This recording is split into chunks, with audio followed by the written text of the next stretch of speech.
Let's March 19th, 2024 regular board meeting is called to order. All directors are present, both our student advisors are here.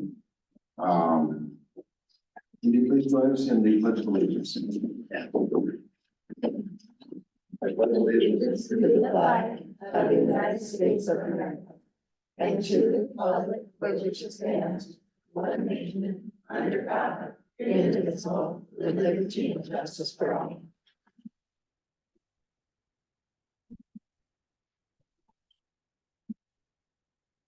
We have the agenda before you for the March 19, 2024 regular school board meeting. Is there a motion to approve the agenda for the March 19, 2024 regular school board meeting? Moved by Director Murray. Is there a second? Second. Seconded by Director Evans. All those in favor say aye. Aye. All those opposed say no. The agenda has been approved unanimously. The board has had the opportunity to review the March 5th, 2024 regular board meeting minutes. Is there a motion to approve the minutes for the March 5th, 2024 regular board meeting? So moved. Moved by Director Evans. Is there a second? Second. Seconded by Director Murray. All those in favor say aye. Aye. All those opposed say no. The minutes have been approved unanimously. We will now transition to the superintendent's report. Dr. Rumble. Great, thank you very much. I will turn it over to our student reps for donations, and I want to remind them to lean into the mic. Thank you. The Stanwood-Camano School District received the following donations: $2,500.00 from the University of Washington for Stanwood High School to build and sustain inclusive school assessment.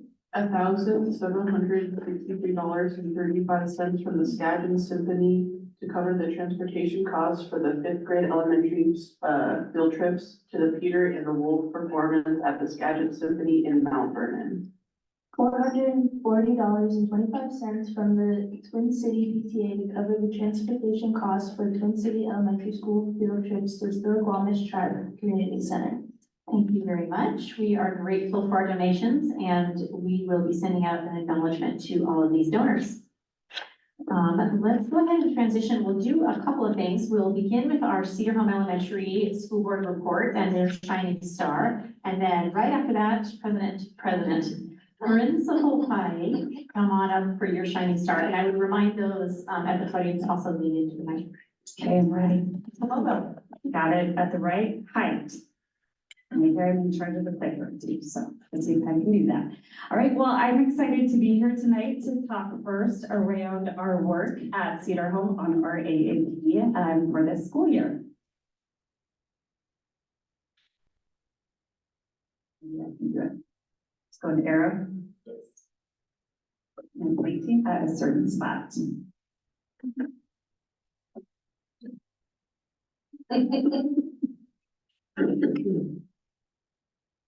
Do we need batteries? There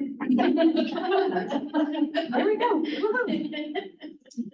All right, so I'm going to get us going here. So before I dive in to talk specifically around our math goal, I just wanted to point out some highlights from our AAP work this school year. So in the area of literacy, we have been looking at for grades K2, looking around decoding strategies for our students. And then for 3-5, taking a look at background knowledge and vocabulary for comprehension. For our MTSS goal, we have really been thinking around all students having access to core instruction and having the resources available in order for them to complete learning tasks during this time. And then I will go a little deeper into math. Math is the area we decided as a school that we were going to progress monitor this school year. So for the last year and a half, we have been taking a look at our students' ability to compose and decompose numbers. So really thinking around number sense. And first off, our data was showing us a couple years ago that this was an area we needed to look at. We also know that it's important for our students to have that conceptual understanding of number sense. So not just being able to go through the rhythms of solving a problem, but understanding why it works the way that it does. And we also know that number sense is foundational to all math strands and all math data, right? So when we think about kids diving into algebra and into measurement and geometry, really having that strong sense of numbers is important for that.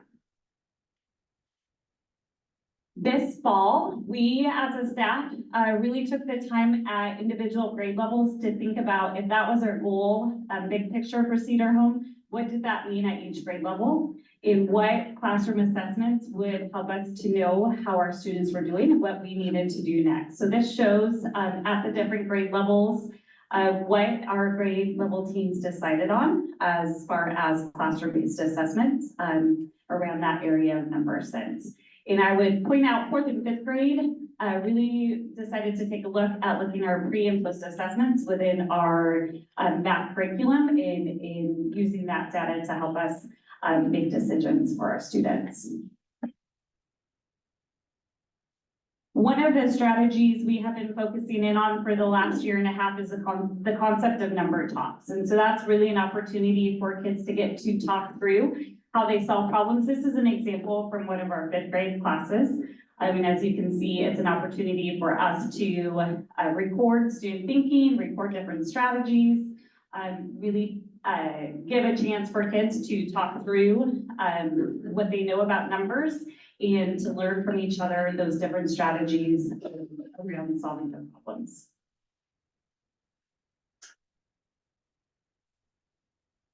So this year, when we thought around progress monitoring, we had some commitments that we made as a staff. So first off, a commitment around the use of number talks in our classroom. So all grade levels being able to use that strategy for our students. We also made a commitment around using classroom-based assessments to help us make decisions around our instructional strategies. We set out for some checkpoints throughout the year. So we took a look at our math data in October, January, February, and then we also every 3 weeks have a chance for our grade level teams to come together. This is both for our ELA data as well as our math data, and to have some conversations around best next steps for our students. So this is taking a look at when we think around our checkpoint in January and February, where we are at and what the data is telling us so far. And like I shared earlier, each of our grade levels had kind of landed on some different classroom-based assessments they were going to use to help us monitor our goal.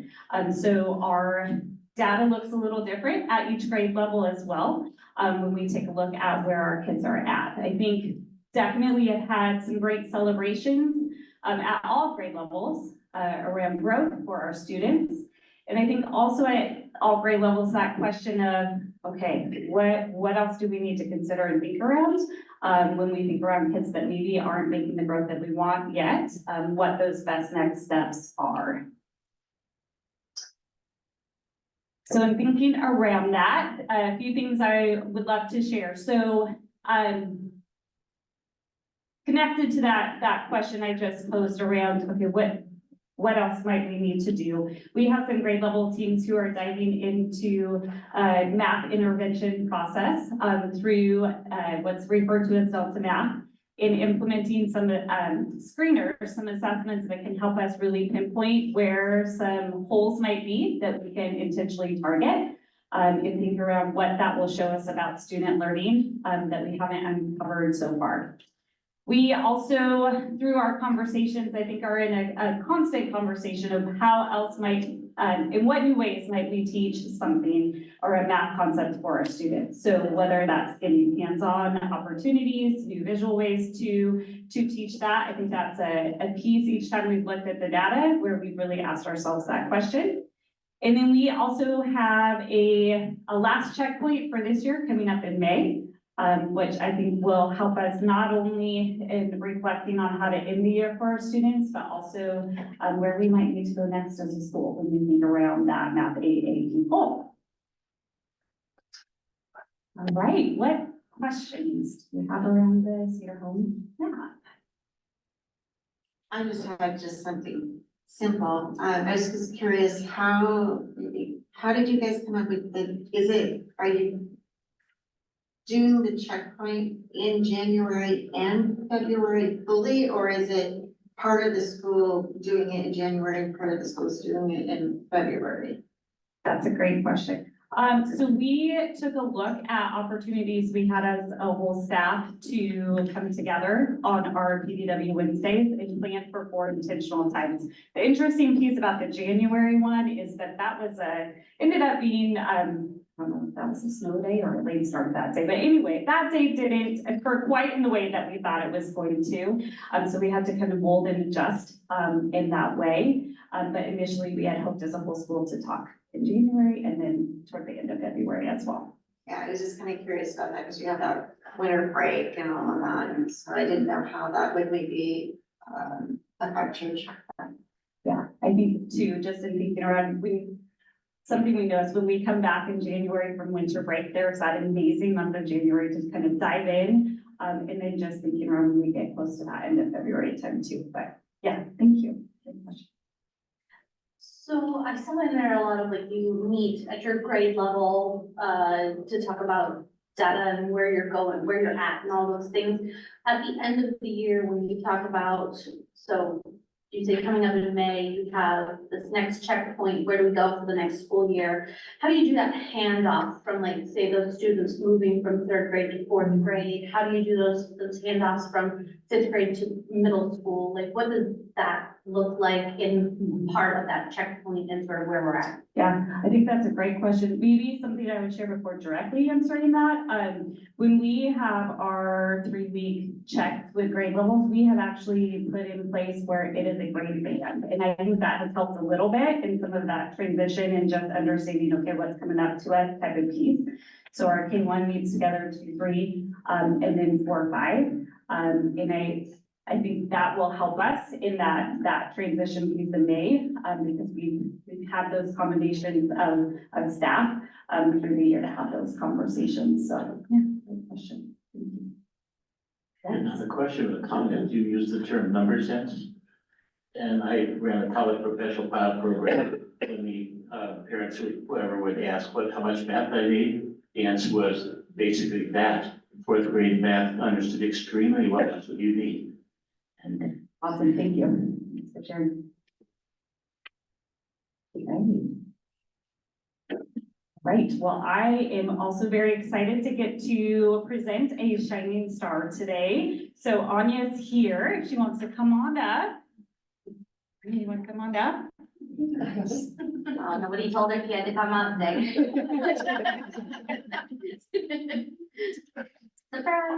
So Anya is a 4th grader at Cedarhome and was nominated by her teacher, but we also have quite a few staff who have gotten to know Anya and are excited that she is here tonight for this award. So Anya, I'm going to read to you a little bit about what Ms. wrote, okay? So Anya is an excellent example of a shining star student. She comes to school ready to learn, give her best each and every single day. Oftentimes, she will ask me if she can take home her classroom assignment to complete at home and return the next day. And without fail, she completes the work to an impeccable standard. I'm extremely impressed with her perseverance. Also, Anya is a friend to all of her classmates. Her hand is the first to be raised when a student needs help with understanding a concept in class. She is a true shining star inside and out. So big and tell me that.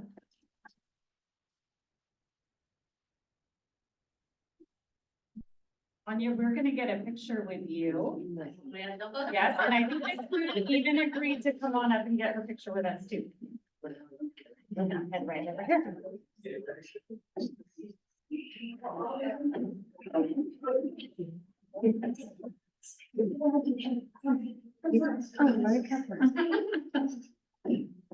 Okay, I have to be like in that.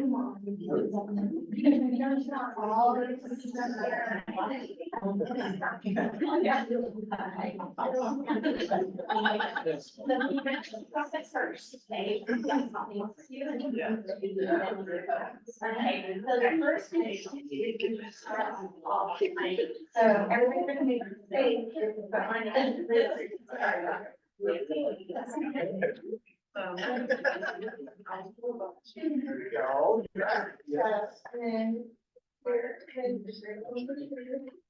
Right,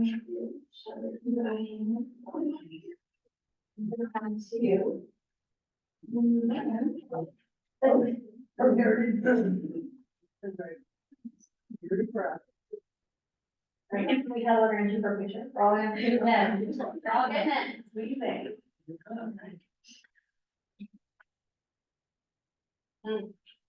We'll push down here. Not very far away. Ready? 1, 2. Perfect. We're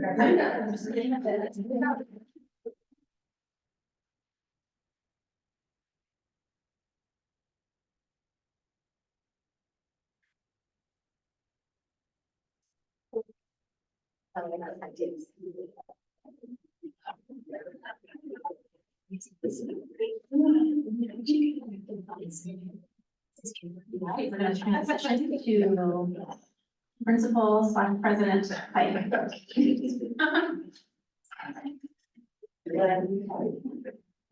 All right, thank you. There, is it on now? Can you hear me? Okay. All right, I'm here to present, there you go. All right, okay. I'm here to present, a couple of shining stars. First of all, I'd like to present our Lincoln Academy shining star, Cooper and Michi.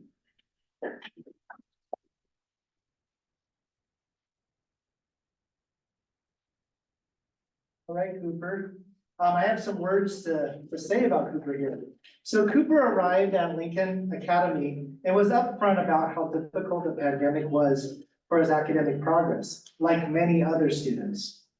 Cooper advocates and accepts help from the staff and works consistently every single class period without needing to be told. His effort has resulted in huge gains in his learning. Cooper is also kind to his peers and respectful to staff and a great role model behaviorally to the other students in the academy. He is a real joy to have in our school. Congratulations.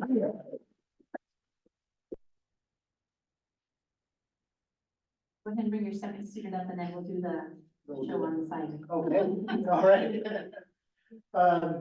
Thank you, Cooper. I'm gonna go ahead and have our Lincoln Hill High School shining star, Nicole Jacobson, come on.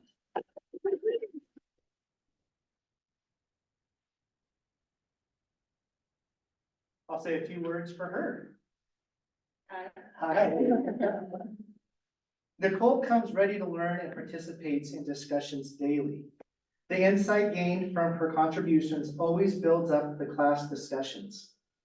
Nicole is responsible in that she keeps track of her assignments and makes sure that she communicates with teachers regularly when any questions arise. Besides her academic achievement, Nicole is respectful and caring for the people at Lincoln. She cares about the school culture and seeks to set high standards for her peers. Nicole is also a creative and talented artist and has so much potential for the future. Congratulations, Nicole. Thank you. All right, I think we're all gonna move over here.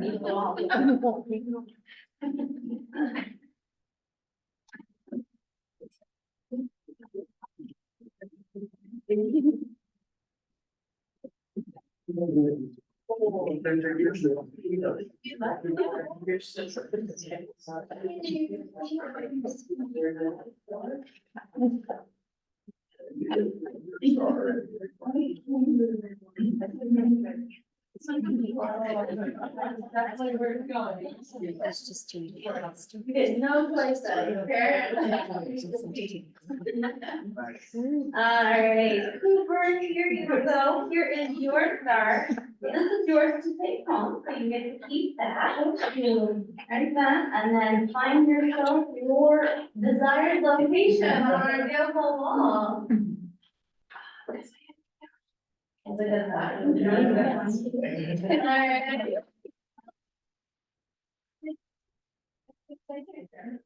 And divide one, we're gonna be 72, so there we go, please it.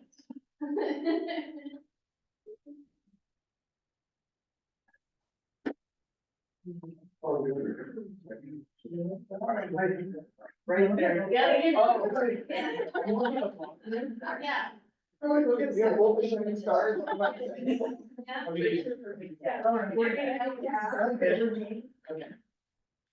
Everybody there? All right, 1, 2, we got here? Good. All right,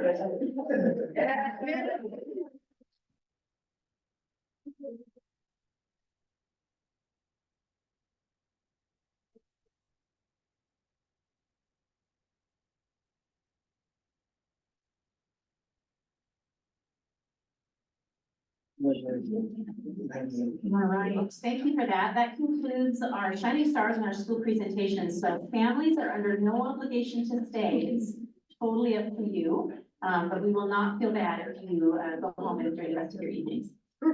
So the next item on superintendent's report is your enrollment report. And so you can see that we are relatively steady from this time last year, down a little bit, 11 students previously. One thing I wanted to point out on the enrollment report that you may have noticed, but you'll notice at the very, very top line with kindergarten, no TK noted. And then at the very bottom, you've got a distinction between whether TK is included or not included. In the past couple of years, the state has gone back and forth on whether they include those or not. And so we just want to be sure that you have that difference to be able to look at. So we're grateful for enrollment being as steady as it possibly can be. And then our final presentation this evening will be from Ruth, and she's going to give us our annual risk management program status report. Great management, very.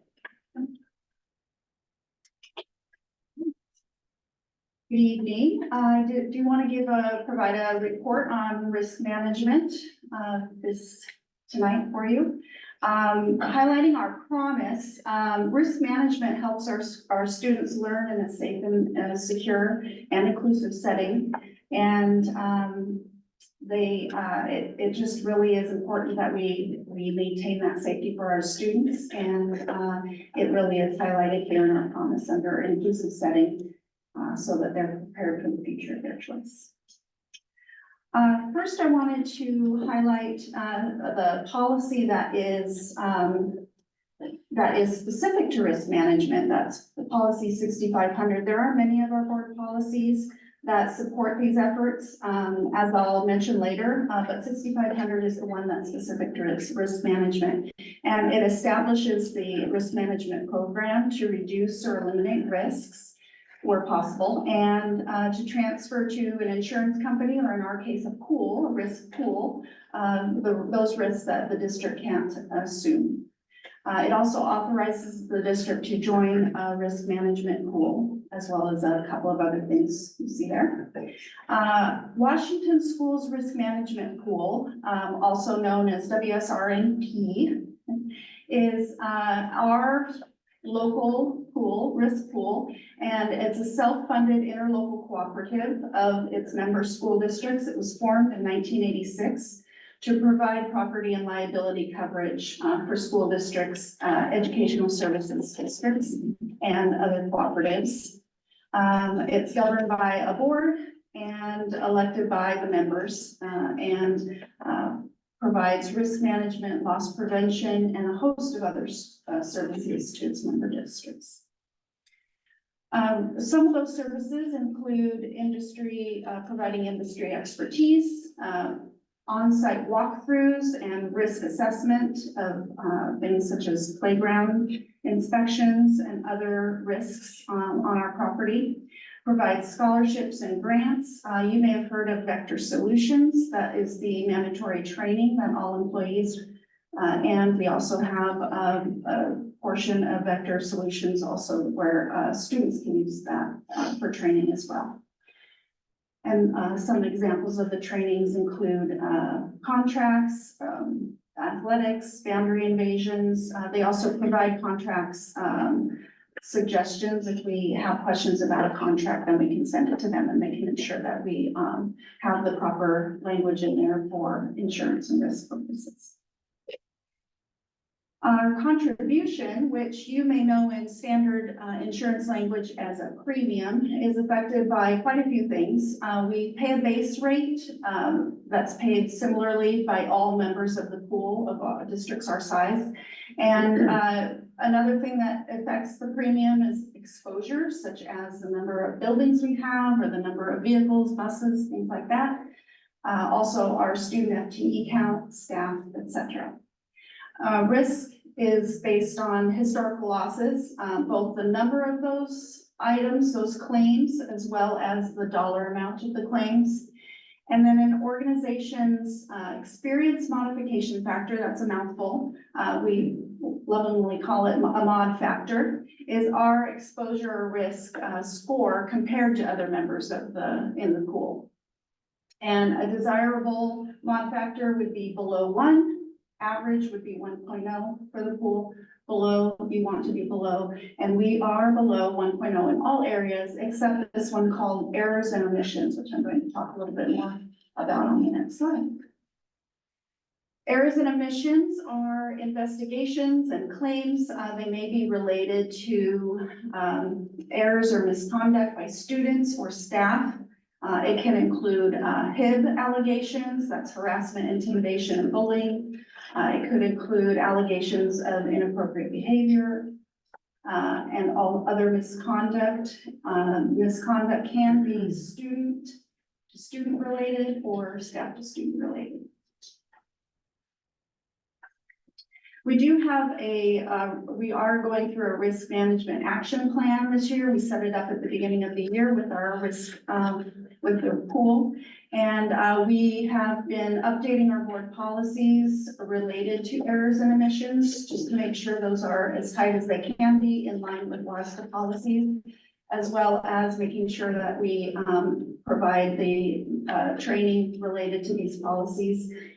We do those trainings at the beginning of every year.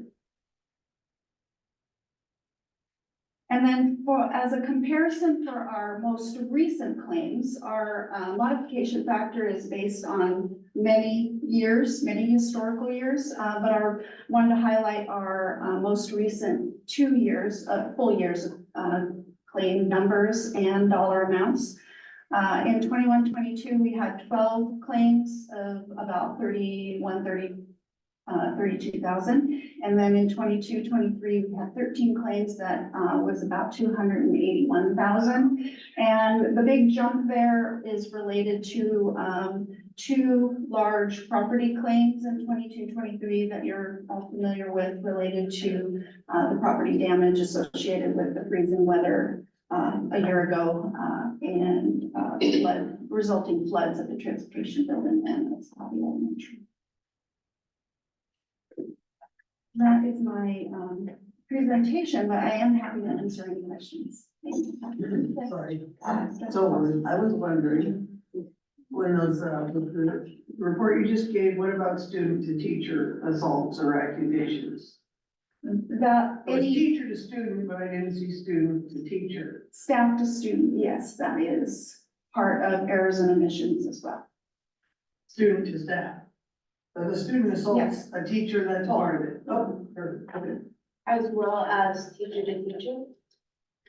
That is related to a different policy for employees, the civility policy. Thank you for your report. Just to clarify, so obviously we have losses for very similar things in 2020, 2024, with water damage and freezing. Do we anticipate that might have a negative impact on having that 2 years consecutively on our rating? It could, it all depends on how the other members of the pool fare. So there are many other members of the pool who also had freezing episodes this year as well. And so it just depends on what that average is. If we're on par with our peers in the pool, then we'd stay at that 1 or below. Okay, and then that action plan, perhaps that is the answer to my question. So like, if you are not at a 1.0 or below, do they give you steps on how you can get there? Is that part of that action plan? Yes, we have a conversation with the risk pool in the fall, every year. And we talk about the claims that we have and the experiences that we're seeing. And as a partnership, we go through and we decide what areas we want to improve upon. They have always been very complimentary of Stanwood-Camano School District on all of our efforts toward risk management.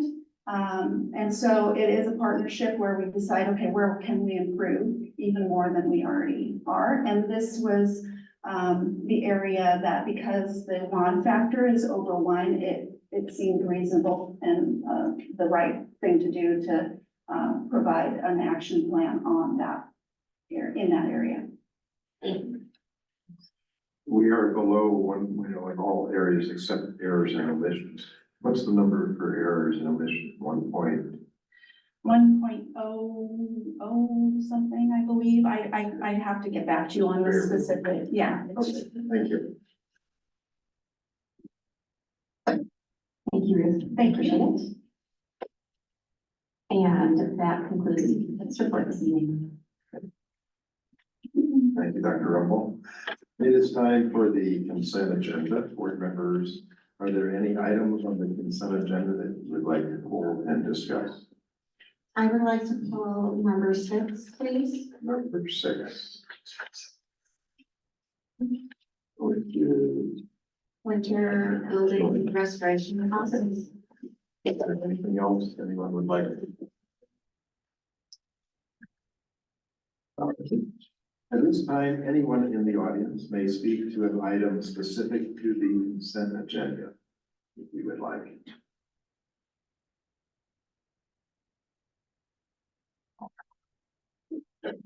Thank you.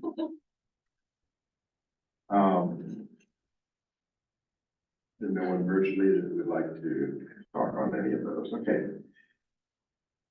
Is there a motion to approve the consent agendas item 1 through 5 and 7 and 8? So moved. Moved by Director Murray. Is there a second? Second. Seconded by Director King. Okay, all those in favor of 1 through 5, and 7 and 8, say aye. Aye. Any opposed, say no.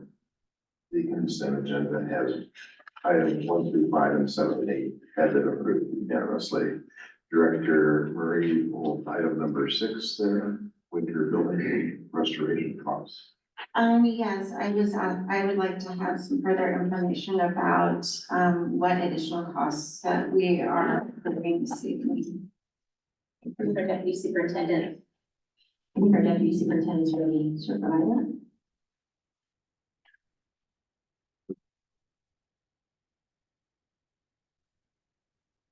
The board memo outlined a recommendation to continue with the approval of the mitigation and restoration process. Previously on February 6th, there was a approval of an initial movement to approve cost for mitigation and restoration, foregoing the $100,000 cost, anything over $100,000 requiring the bid approval of 3 or more bids. So that happened, and we moved forward with mitigation. Mitigation is complete. We're on to restoration now. The total restoration and mitigation costs are nearing $300,000. Those include both the mitigation piece, the restoration piece, and the miscellaneous costs. Let me give some examples of miscellaneous costs. That's nebulous. Like time sheets for work done that are still coming in, books that are being replaced in the library, damage, things of that nature that still have yet to be tallied. So we don't have an exact number for the whole mitigation and restoration. We do have the bills for the mitigation, and we do have bids from First On Site for restoration process. And so, can you elaborate on those additional costs that we're looking at? We said 300,000 approximately. Yes, so, the total for Atsalati Elementary School the total will be 165,000. The mitigation costs were, just about 46,000, that would be 119,000 for restoration. LGB Elementary's total will be 80,000, around 80,000. The cost for mitigation was about 22,000, which would leave 58,000 for the restoration costs. That's in the library specifically. And then Port Susan Middle School's cost was $60,000 in total, just over 21,000 for mitigation in the kitchen, band, and art room, which would leave about $39,000 for the restoration costs. Thank you. Did you say we only get bids for over $100,000 jobs? Correct. We have a bid process to anything over $100,000 requires bids. So if you don't have a bid, how do you know, Yeah, it requires 3 bids. So anything over $100,000 requires, how do you know it's gonna be over 100,000? I guess I'm asking. we estimate first, and then if bids come in, if a bid comes in and it's over that, then we would go out for more bids. Okay, thanks. Thank you for that. Also, could you describe more of what the mitigation steps have been? Yeah, so mitigation is complete. That was different at each site. It was removal of the water, isolation of the pipes that broke, removal of the water, drying that went on for several weeks at some sites. That could have been penetrating the walls and running air into it, drying it out. Large back systems that we want to make sure that before we took air out of the building, the moisture content in the walls needed to be below 20%. That's our threshold for the stop drying. We know it's going to continue to go down with the heat on. So now we're into the restoration phase. One of the barriers and one of the reasons we're glad to move this on is I know you've all been in the schools and you see the base is off, and it's certainly not desirable for staff and students. Like was mentioned earlier, we weren't the only ones to have this happen in Western Washington and actually across the country. So the base that we're ordering, the base molding, is a desirable commodity right now. So hard to get. We want to make sure that we're moving along to be able to get that back together. Is anything more being done for prevention? Yes. Our capital projects team is in contact with several companies that do what we call an envelope assessment. So outside of the building, we're specifically looking at any of our buildings, specifically El Jubay and Atsalati, that don't have a second floor. That has been our problem areas. And so we will work with an envelope specialist to determine the areas that need to have some work done before freezing temperatures again.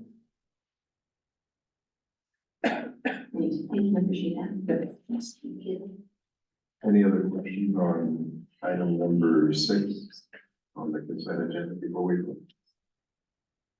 Then I will entertain a motion to approve the consent agenda item number 6. So moved. Moved by Director Murray. Is there a second? Second. Seconded by Director King. All those in favor say aye. Aye. All those opposed say no. The consent agenda item number 6 has been approved unanimously.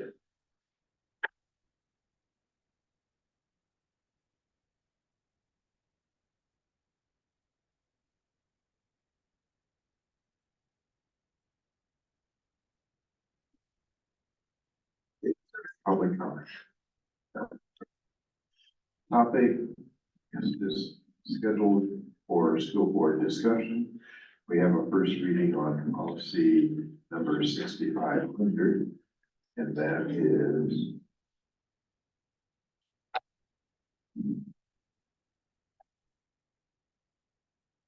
the first reading on risk management. Is there any questions or discussion on that, or do we have consensus to move that on to a second reading?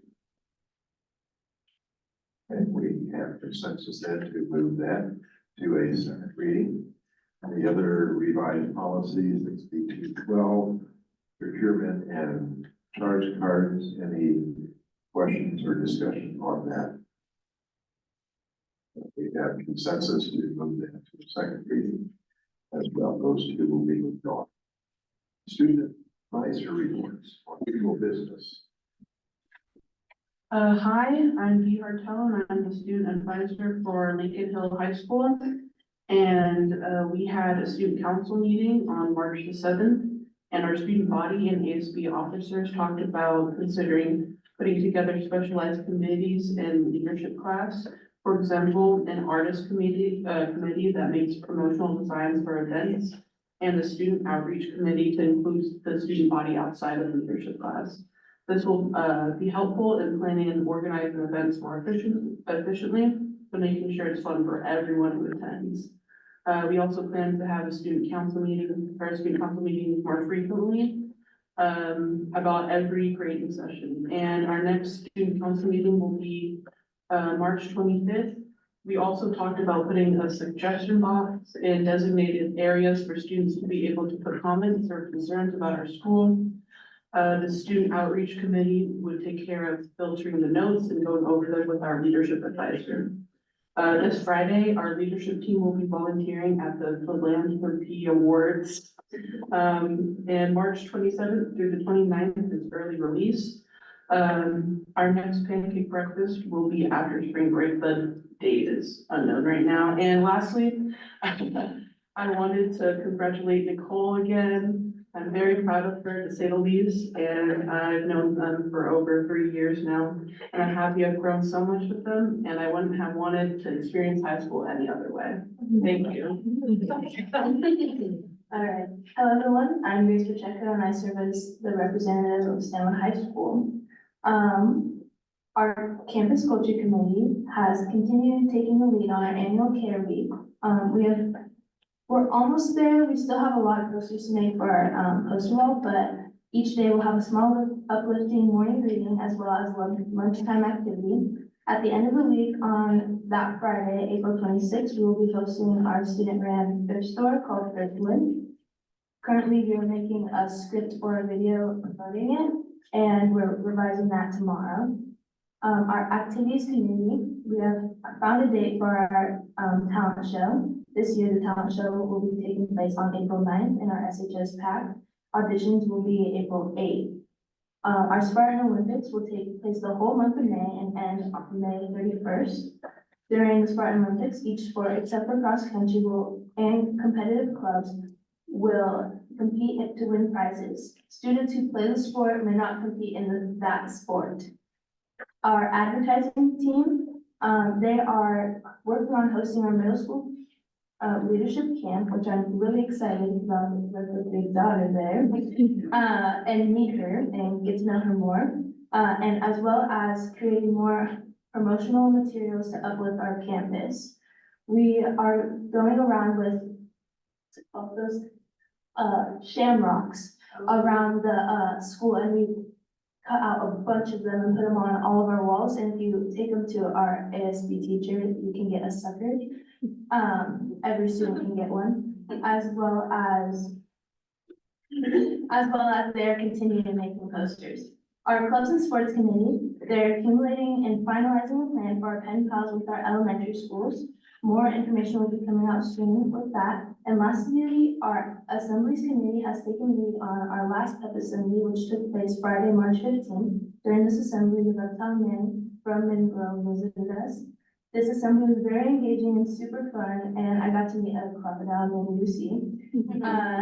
Our ASB elections will be the last week of April. Our class elections will be May 10th, and other important events include prom on May 3rd for our SHS seniors and powder puff football, which our SHS juniors are taking lead on. Thank you. Thank you all. We will now move on to items brought up by board members. Director King, do you have any reports on school business conducted? Yeah, and related stuff. Yeah, first I went to the first of the 4 Cinderella performances at the high school. And amazing, actually, the most amazing thing I understand was also the second performance, and that was one of the lead tenors lost his voice the day before. So choral director Eric Ronning did an absolutely perfect job of lip syncing. That was great. And you could tell I was looking for it. And, yeah, so that was amazing. As well was the, of course, the choir concert on the 18th was also excellent. And then getting back to more like school stuff, after touring the high school with Dr. Roma and Al Schreiber and CTE director Russ Short, I had a follow-up meeting with Dr. Roma and Russ to just more discuss my special interest in CTE. That was very interesting. Thank you, Director. Director Foster. I didn't do a lot of local stuff with the schools. I was studying state policies and revisions and was the positions on those revisions and policies. And we put the resolution we're going to speak about tonight, and it's really important, I think, that we discuss it and protect our local control and not let the state take that over. Thank you. Welcome feedback too. Thank you, Director Foster. Director Evans. Yeah, I also went to see the Cinderella play, which I thought was super cute. Just always fun. I'm glad that we're back to the musicals and the full productions and things like that. It's always a good time. There is a CFAX, so the facilities meeting. I do appreciate, Mr. Ovenall, the changes there, the kind of the shift of focus, that they're going on. So they're taking some tours of some of our facilities tomorrow. Unfortunately, I won't be able to make it, but, and then next week, right? Next week. Just to have an idea of what our new plan and where we want to focus and all of that. So I appreciate sort of that willingness to pivot and kind of find a new direction there. So I think that's really great. I did also have the opportunity to sit in the discus pit at the first track meets at the high school. I almost died once, so that's only once, just one time. Middle school was definitely a little dicier than high school. There was usually 3 or 4 attempts on my life, but high school only once. I felt good about that. So thank you. Thank you, Director Evans. Director Murray.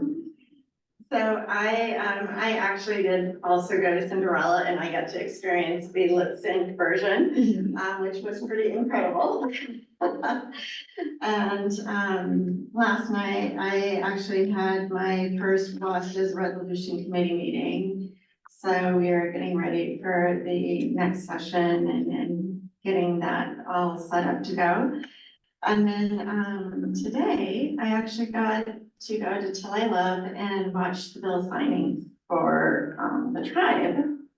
And so they signed a bill to help tribal students get into trade apprenticeship programs, which was House Bill 2019, because that's an area that they needed some additional help with and resources. And so there was that. And then excitingly enough, they also signed the substance prevention education, which included the fentanyl bill that was passed for educating our students about, the importance of, prevention and staying away from those types of things. So that was pretty exciting, as well as they also talked about the education of time in memoriam, which was named after Senator John McCoy, who just recently passed away. So that was pretty special. I did want to also touch on a few things that have been finalized, which we did get a $21 per student increase for MSOC. That actually takes effect this year. We also had some increases in our prototypical staffing model, which was a win. They increased special education enrollment funding cap to 16% from 15%. They also, there was some work done around the sped safety net funding as well. And they also passed some legislation for the state to start promoting and supporting the feds to support fully funding the cost of IDEA at 40%. So it's kind of giving the state legislature permission to work with our federal government to increase those percentages and fully fund it. And then there was also some work done around CTE project support. So overall, it was a very successful legislative session. And then also, some of you may also be aware that there were 6 initiatives during this session that were reviewed, and 3 of them have been sent to the ballot for voters in the fall. But one of the ones that affects us the most that was approved without going to the ballot was the Parents' Bill of Rights. So it's one way of having a lot of the different pieces that people have not been able to find in the RCW codes, and that all in one place for parents to be able to find and reference easily. So other than that, that's all I've got. That's all. I'm sure the community appreciates all the efforts you put in for our kids and the many hours that you volunteer in this position here. I hope you're getting out to enjoy daylight savings time too. And congratulations to all of our shining stars this evening. Besides the ones that have been mentioned already, with the CTE program at the high school, we had the League Choir Festival at Glacier Peak. I had the opportunity to meet with our Seattle Pacific University president when she was visiting the local area here.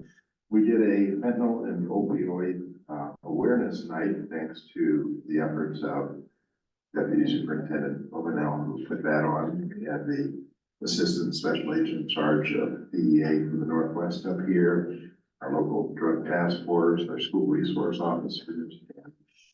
It's a problem that is growing and growing, and we want to make sure our kids are safe, and that is the first of the awareness there. Thanks to our communications director for recording that. It is available for people to look at again. I think the DEA said we had probably 3 times the number of people they were expecting. That was a good turnout from our community there. Thursday, we had our first track meet. That was good. I stay away from the throwing people. Good idea. And Saturday, we had our track team went to the Chuck Randall Invitational Track Meet at Arlington High School. Chuck Randall is a longtime teacher there, coach, and the father of, and grandfather of some of our coaches here. Our head coach would be his grandfather. So that was kind of a special time for Stanwood there. I waited till the final play to go, and they got their voice back, and that was outstanding. And we have some wonderful, talented kids and some great support from our community that we really appreciate. And last night I was entertained again with beautiful music by our choir and their concert. Coming up, a couple things. Wednesday is the kickoff for our 8th annual Senior Parent and Guardians. We want to be inclusive there. Dessert night. We like to celebrate and start the graduation season early, so that'll be kind of the kickoff to all those activities. And then Thursday night, the 21st, the band will have their concert, so I hope the public will attend that as well. There being no further business, the March 19th. One more thing, can we shameless plug the community survey? When is that wrapping up? End of the month, so you still have I don't know what day it is, 11 days, 12 days to do that. So it's not just for parents and guardians, it's for the whole community. So if you don't have access to it, ask us, we can get it, it's on the website, but take the survey. Website, Nextdoor, Facebook, all of our All social media. Thank you for that plug. Yeah, I did take that early on and we welcomed and really appreciate the input from our community. Thank you.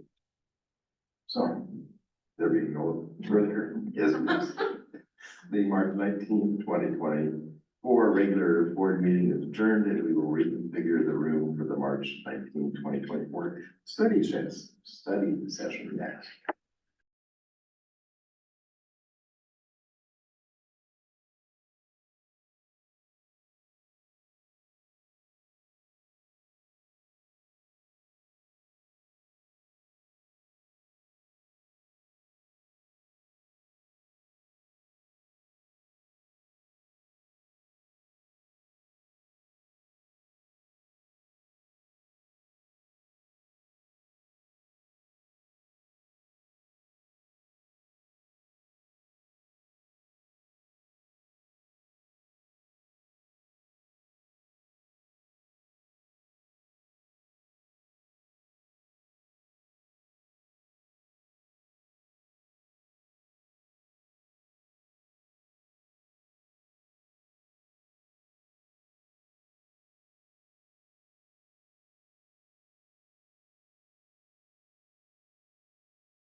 And then give us thumbs up.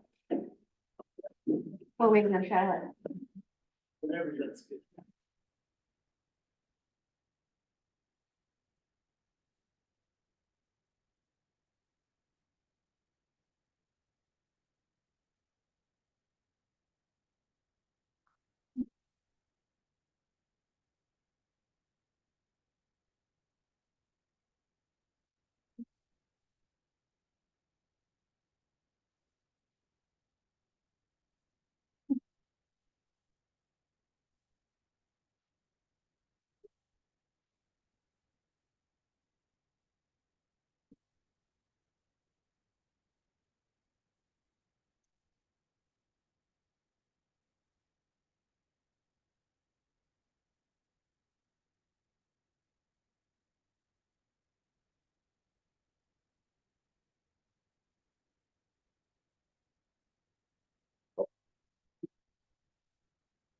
March 19, 2024 study session is called to order.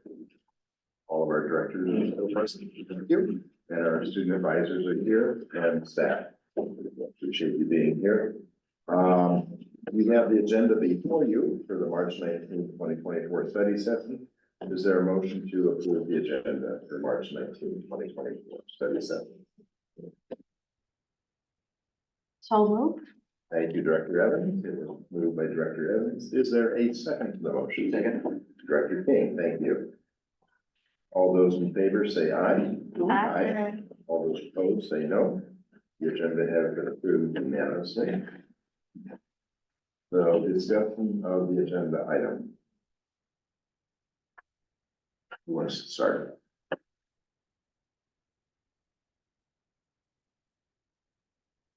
I'm Betsy Foster. And I've been meeting with the WSSDA caucus, over 100 of us school board members, and we put together a couple of our positions, which is timely, but I'd like to know more about Charlotte and what. I have some questions about policy positions, but also I have a resolution that helps in my mind to protect local school board authority and not let the state take over making decisions for us. It's critical. And, you know, Kyra wrote an article, you guys are reading that, but I don't want to go through my paperwork effectively. Here it is. I don't want to read all of this, but the bottom line is the legislature is slowly moving school boards towards extinction. Senator Ann Rivers, a Republican from Vancouver, said. So this is 2331 House Bill, and it's what it's claiming, well, in essence, maybe you guys know what it is. I don't need to tell you. Okay, what's on the agenda today I'm sorry. What is on the agenda? is the annual WSSDA revision proposal. Right. So that's what I'm talking about. Okay. You guys have not have copies? Just us? Did you bring copies for your board members? Well, they all got an email to them. So I didn't bring copies for everybody. I can pull it up in my email. Weren't they? That It was emailed, yeah, I apologize. Anyway, I want to hear from Charlotte. She's the legislative rep.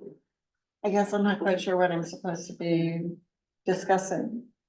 What policies you supported, what ones you had concerns about, particularly these two, and why you weren't, what was the concerns that you would be. What? 2331 5264, those bills. If you look on. I pulled up this one, what we're throwing on. And under 2331.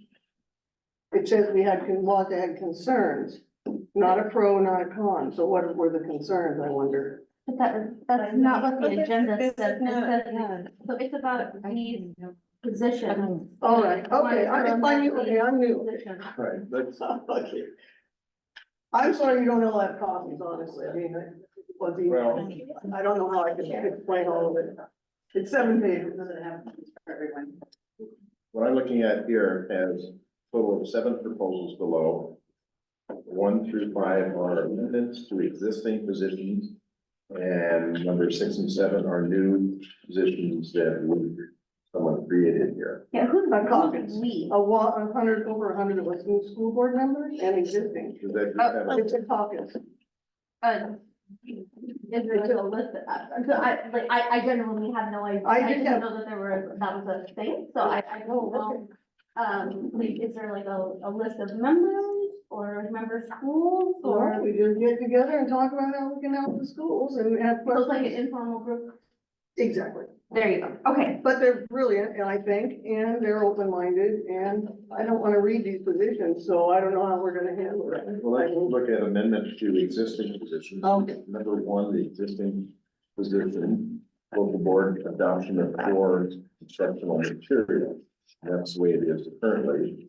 And this group is asking a new amended position, local control of all instructional materials. So change the wording there a little bit. Also believes that the responsibility for course design, selection and adoption of all instructional materials solely with the local school board. Local control will allow opportunities for staff, parents, students, and community involvement in development, review and selection of instructional material, and participation on district instructional material committees, while the board will adopt local control empowers communities and parents, giving them greater influence and participation in the decision-making process, reflecting the values and needs of their respective districts, and ensure each district the opportunity for experimentation, innovation, and a healthy competition for educational excellence. So that's what someone wrote there, and that was the proposal. And let's discuss number one there, and then we can do the others individually.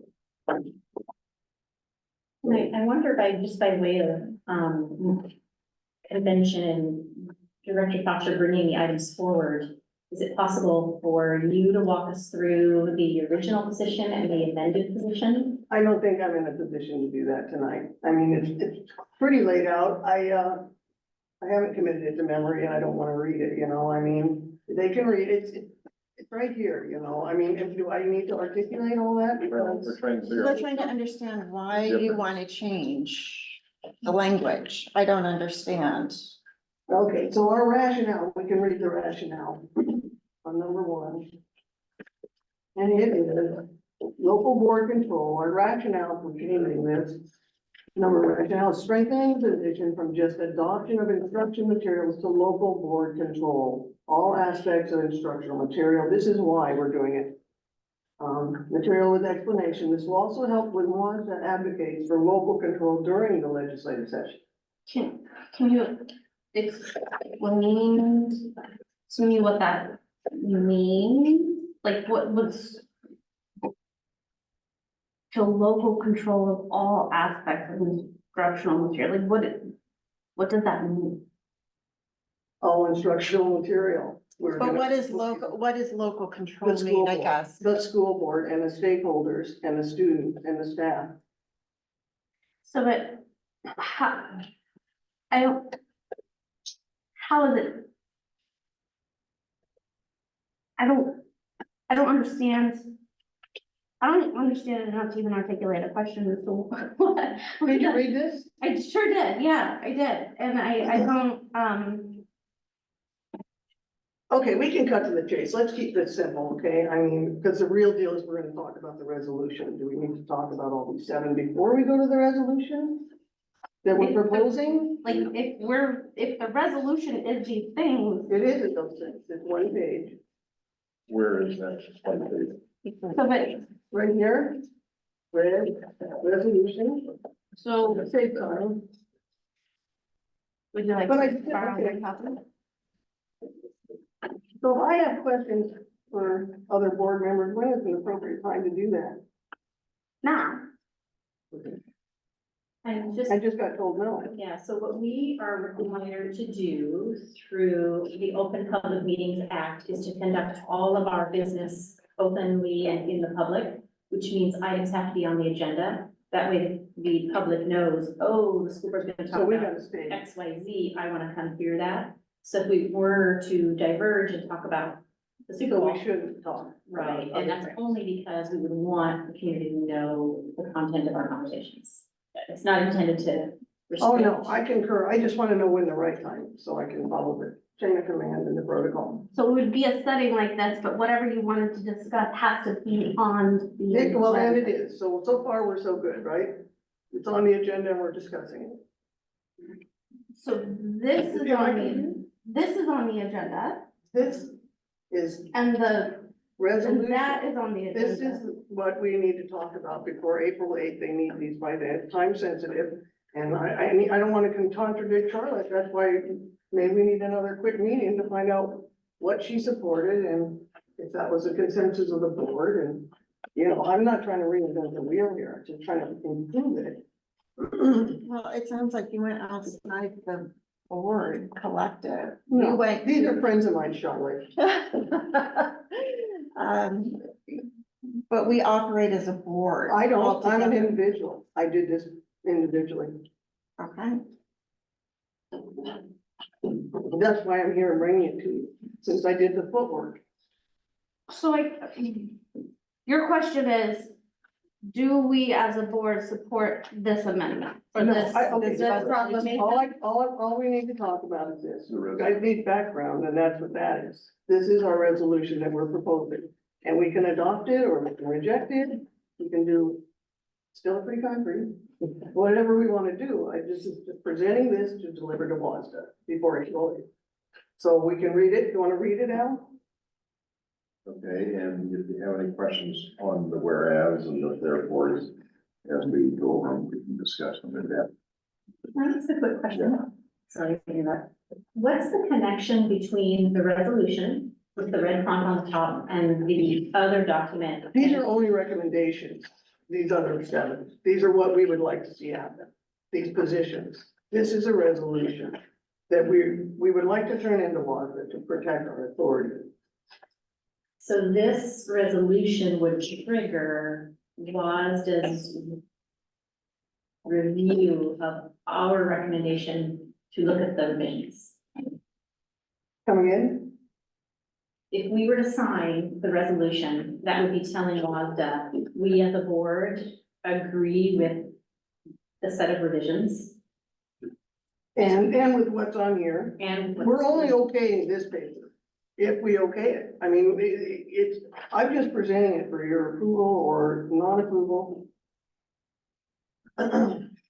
And it's important that we not delay because of the time. We should have been talking about this like right after the legislative session, but nonetheless. I think it says in here that now therefore be it resolved, the board of directors of blank school district hereby move to add language to Article 9, Section 2, which I think is these. So it is this. Yeah, so we would be saying. We would be saying we agree to this. We would like to see these amendments, these changes to your position statement. To all of the different positions that are listed here, it's sounding like. And adding 5 are revisions to our new. with the potential for 7 new positions because it's blank. It is blank, it's probably a typo.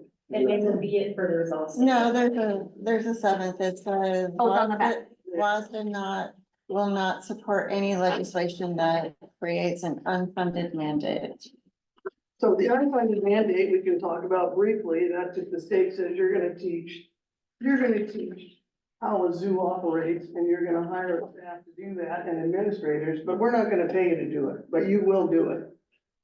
I don't think we would want to be in favor of any mandates that aren't paid for or funded by the state.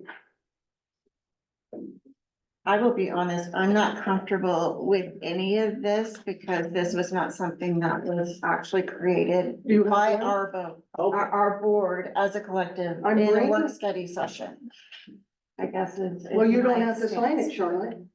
But Neither does Steve. I mean, it's That's just. not a- true. You don't have to sign it. It's a president, well, we need a quorum. We all have to sign it. It's a collective board. I don't know. We have a forum to vote, yes, I do. But if you all vote yes, then we all have to sign it. Because we operate as a board. Is there any problem with any of the whereas there, or are we just talking about the be it resolved? That what we're, I don't understand why. I don't understand why.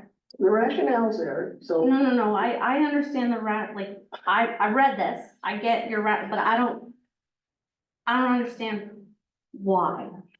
Big picture, why? Why what? Why is it? Why are we amending these positions? Why is this a priority? Number one, we're talking about 2025 already. These two bills have passed. If we don't take umbrage, we won't have any power.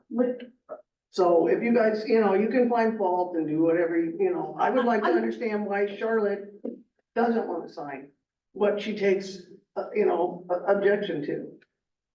I take objection to the fact that this is political, for starters. And I'm here to do what's best for students, every student in our school district, and I don't like the term local control. No, I don't like the word local control because it is a term that has been used and weaponized in political aspirations of different organizations. And that's not what we're here to do. We're here to, and I don't see issue with any of these. I feel like we can actually do the work that we need to do as a board. I don't see anything that really needs to be changed here. without authority, we cannot do anything. We do have authority. I beg to differ. We don't need authority. We need local control. It's simple. I mean, call it what you want, but the stakeholders in the community want the board to represent them, not the state. So it's not that, not that complicated. You either favor of it or you're not, and if you have and obviously you're not in favor of it, and that's okay. I'd like to know what your positions were and some history in the next meeting when we're allowed to do that. And I would, I need to learn more about it. I'm just trying to help. Steve, you keep looking like you have something to say. Yeah, well, I also am concerned about the move away from local control, which has been very traditionally the way it has been.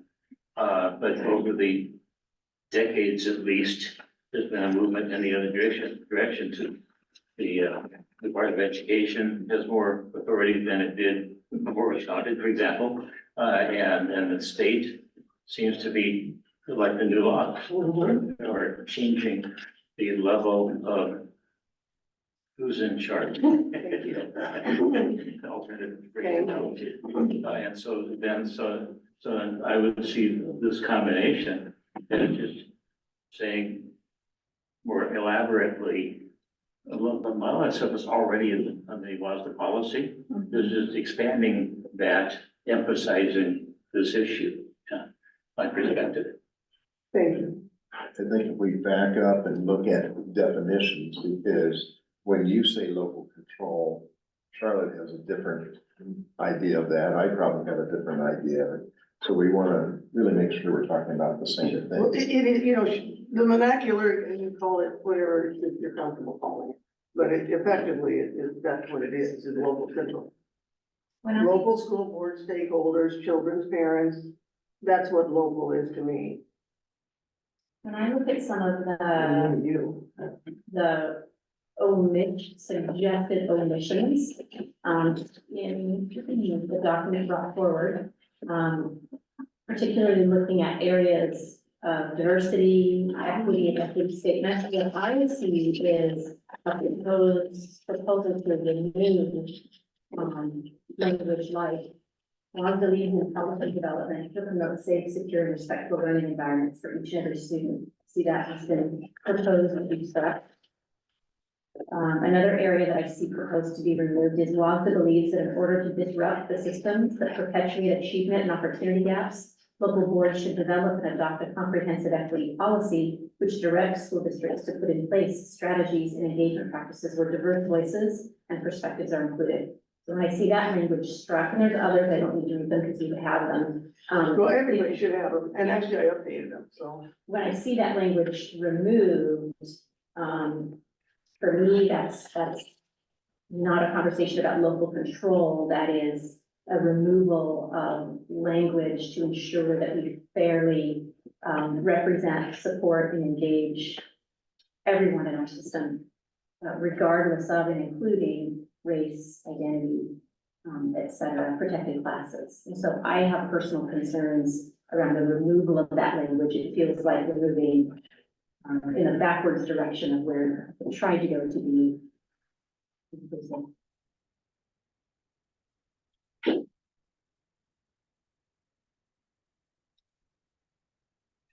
Getting back to those special words, the words, the loaded words with, very much loaded words, that can be interpreted in different ways. For example, one interpretation of equity is sort of like the Marine Corps slogan of everybody be all you can be. But another one is actually in the subject of some initiatives that is, in order to achieve another kind of equity, then we have to discriminate against various population groups. For example, I know the Chinese in California were a big force for passing the initiative to prohibit discrimination based on state and sex or race in state institutions. So now there's a whole bunch more of them in UC, for example. And so again, that's, and so equity often has been, the term has often been used that way. So I'd like to have, whatever we say about it, emphasize, well, for example, what Martin Luther King said, judge of character not on the color of their skin is I have a dream speech. And I think he would be very concerned about what's being done now, and it's in the name of equity. So I learned something. I wonder if one way to think about equity is, equity implies all, and equality implies each. So there's a distinction between all students and each student, and understanding the needs of each student and addressing those needs is a deeper conversation, a deeper commitment, and deeper work than all. Sorry, Charlotte. No, I agree with that comment completely, because, what is good for one student may not be everything that another student needs to be successful. So why would we strike things that are going to bring services to those students that need it? Well, again, my interest is especially voc-ed or CTE. And so, looking at their path to successful life, financially and so on, then, different ones need different things, of course. And so I see a lot of room for more analysis of what are the barriers in different population groups, and to provide extra assistance there without, in the process, discriminating against some. I think that there might be a place for discussion, and Betsy and I have had this conversation around when we think about ensuring that every student has what they need, it is additive. So if we were to say that a group of students that maybe aren't reading by grade 3 need additional support, additional staff, additional funds, that doesn't mean that we're taking away from grade 2 and 4. It's not subtractive to second graders and fourth graders, it's additive to third graders. And so the system is able to bend and move and be flexible and fluid in how we support the needs of students. And by simply saying one group needs a support does not imply, at least here in Stanwood-Camano in 2024, that another group is losing or we're taking from. Or discriminating against second graders. Can I use my really silly analogy about pie? It sounds silly on the surface, but it makes sense in my head. So you can tell me if it's silly to you. I use the pie analogy, right? So in the school district, we're in the business of making pies, right? We want to ensure that every student has a whole pie. So I want to go to B and I want to say, do you have a whole pie? Are you missing something from your pie? And my job is to make more pies to get that pie to B, right? And I make sure, that doesn't mean I'm taking pie from Grace, I'm baking more pies. On the subset of that, it doesn't do any good for me to give B a peach pie if she has a stone fruit allergy, right? So I want to make sure B has the right type of pie. B needs a blackberry pie. So I want to make sure that I have enough blackberry pie so that B has a whole blackberry pie.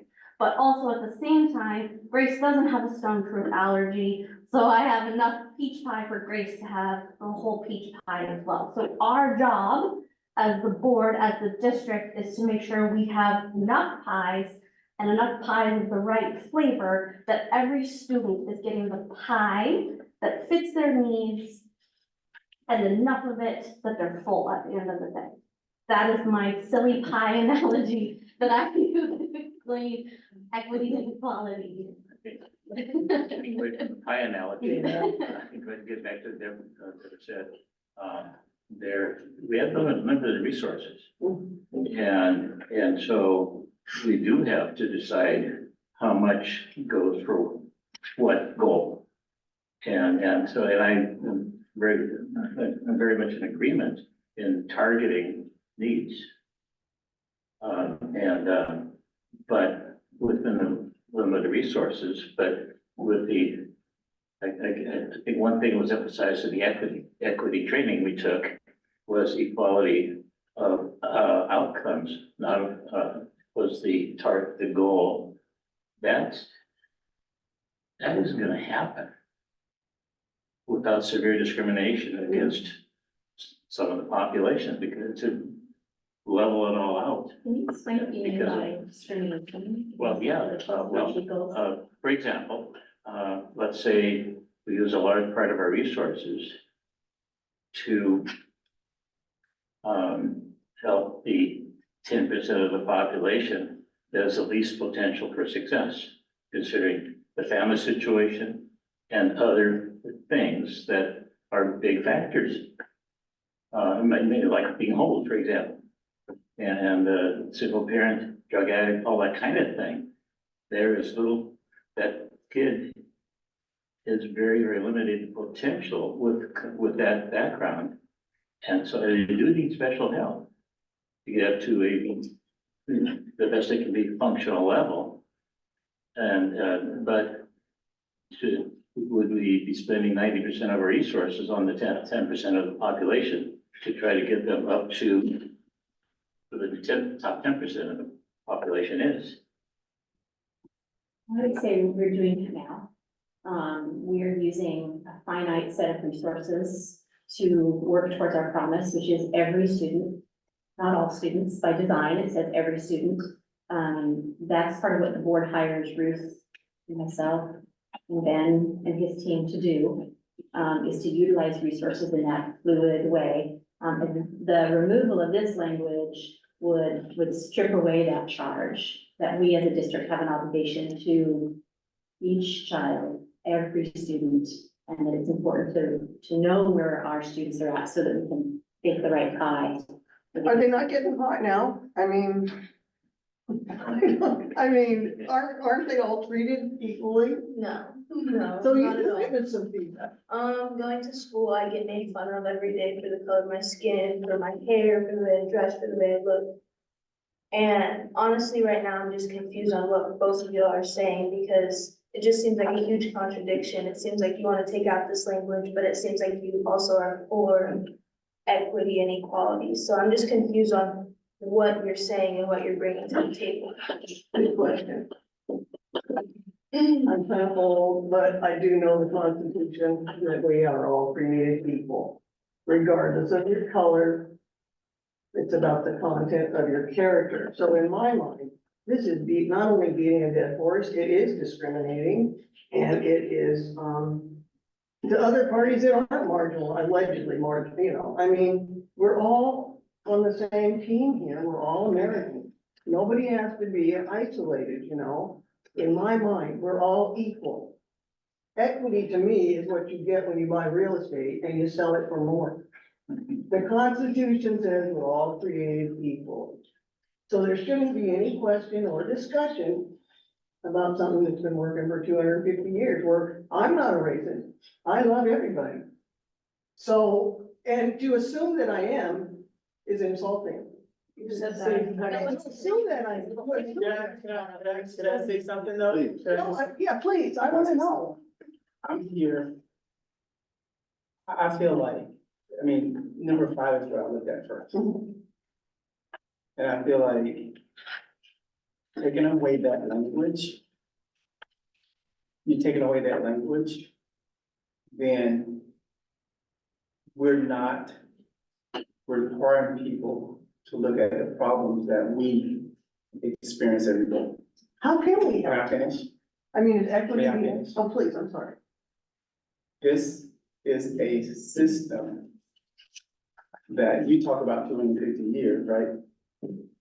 This system, honestly, still has a lot of work to be done. I feel like if you take away a lot of things progress that we've made, then you are taking the power to do what you want to do. And that's overlook the problems that we experience every day, right? Every single day. I came to Stanwood because I felt like Stanwood is starting to turn, to make a change. This is gonna set Stanwood back 50+ years. You think? Yes, because if you take this away, you're overlooking the problem. You're thinking that people will make sure that we receive equity and equality, but it's not gonna happen because it's gonna be overlooked. We get this all the time. We get, I'm not saying you're racist, but we get this all the time. I love everybody. I don't see color. But it happens on a day-to-day basis. Not with everybody. Yes, it does. That's your opinion. It does. I am not. It happens to me. Okay, I respect that. And it happens to her, right? Mhm. So stripping this away, you stripping us away. And That's there's the way no, I feel. okay, That's the way I feel. and there is room for. And honestly, I wasn't gonna say anything until you started speaking. I'm so glad you did. I'm so glad you did, because I'm naive and I'm new. And Right? what I'm really grateful tonight. And going back to what you're saying, I'm wondering, when you talk about the 90 and 10, who are you talking about? Who are you gonna leave behind? Well, Right, who are you gonna leave Okay, behind? yeah. How are you gonna figure that piece out? well, depends how you define leaving behind. Well, I'm just asking Okay, you. well, yeah, right, and so I did sort of describe the 10, the ones that are the most disadvantaged. And that would be their family living situation, like homeless, single parent, drug addiction. Point at me. When you keep going, point at me, because I am that student that you're talking about. You're not. I was. Well, yeah, and so let's do more of what got you to where you are then. Because I had assistance. Yeah, I had people that cared. I had people who brought me forward. Honestly, I had white people that were all about equity and equality and made sure that our school system had what we need to bring us forward. But if I came up like you're saying and no one helped me, I don't know where I would have been. well, again, but getting back to what I like even to do with the 10% is to target resources toward what would most help that group. And so your experience would be sort of information for us to know more about how that works. So if I don't fit a mold, Yeah. if I don't fit a certain mold, I don't get assistance. That's what I'm hearing. I just want to be thoughtful that, thank you for the comments. I mean, Yeah, I think we might be in a place to sort of do a little bit of a test vote and see where we're at, but I would want to just remind, the board, myself, those that are here, that, our state constitution says that it's the paramount duty of the state of Washington to educate all students. And the way that I read that, that doesn't mean that we would invest only in those that we feel are going to do a certain thing and then we're okay leaving others behind. And when we talk about constitutional language, I think that Washington State has done a good job in saying those words. It's unusual for a state constitution to identify education as the paramount duty. We should budget this too. So, speaking of additive, and I heard that before, that this DEI and all this business is additive to your existing education, which is, at this point, half the students can't read, write, and do math. I think we need to get back to basics. Let's get back to basics, and let's be American, and let's be proud of it. I mean, that's all I feel, is that we're here and we care about each other. And I'm so glad we're having this conversation, because we can't, we need to have these conversations, don't you think? Okay. I was unaware that this was going on. My wife taught in a middle school in Georgia, Forge one. She coached track, and they didn't even run on track till they went to the first. And this We have a bullying lot is of on. work to do. Yeah.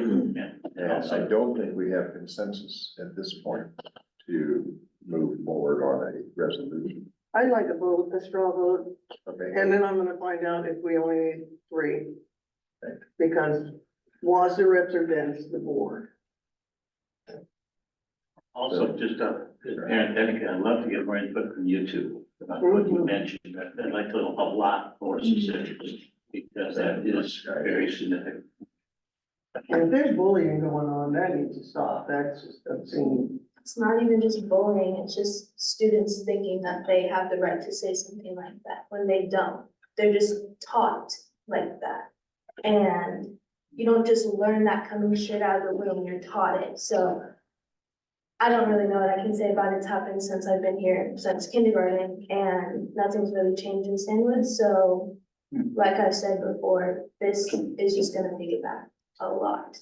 And last year, being in the ASB class, we worked our butts off trying to make it a good environment for everyone. And I'm still in the equity team and in equity club, and we're still doing it to this day. And this is just throwing it all down the drain. thank you. Let's get out of Okay, I think we're getting off the point on these 2 bills, but I'm glad we're having the discussion. We're not talking about the bills, we're talking about. This, I mean, that's what I'm talking about. We're getting off the point. Yeah, I think Al's trying to do your vote that you asked Okay. for, yeah. I'm ready. Yeah. Those that want to pursue the resolution further, go forward. I do. Okay. Those that, We want to do individual. I'm gonna stay for okay, 17. Abstain? all right, let's just get a consensus by Director King. Abstain for now. Yay. Nay. And I understand, so. I think we better table it. I think we have more work to do. Yeah. And taking some more information here, but we're not ready at this point, so we will. Yeah, we will end our discussion on that. We see the work we need to do here. So we can put this to.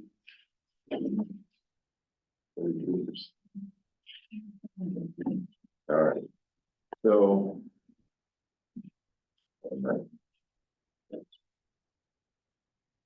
There being no consensus here, no further business, the March 19, 2024 study session is adjourned.